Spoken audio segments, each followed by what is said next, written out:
They didn't hate school, they hated the hurt.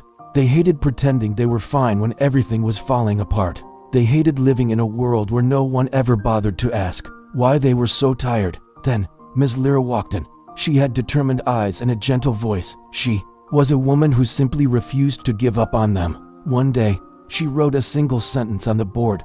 "Tell me something nobody knows. No names. Just truth." The class froze. Not because they were scared, but because truth was a dangerous thing where they came from. Most students ignored her.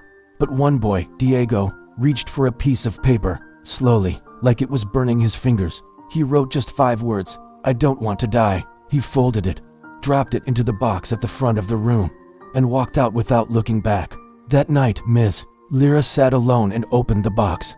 The stories inside were heavy. Amina wrote about hearing gunshots outside her window every night. Eli wrote about a father who drank too much to remember his name. Jasmine wrote about working long hours after school just to help her mom pay rent. Maya described hiding bruises no one was supposed to see. Trey wrote about losing 2 cousins to street violence. They had different skin colors, came from different homes, but they all shared the same kind of pain.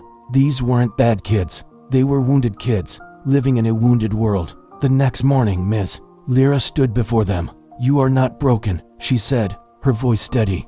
"You are not your past. You are not the statistics someone wrote about your skin color. You are so much more." For the very first time all year, every single one of them listened. Slowly, the classroom began to change. Diego started sharing his poetry. Amina, who loved to read, started helping Eli with his assignments. Trey and Diego, who were once rivals, started sitting at the same table. Maya finally smiled, a real smile, for the first time all semester.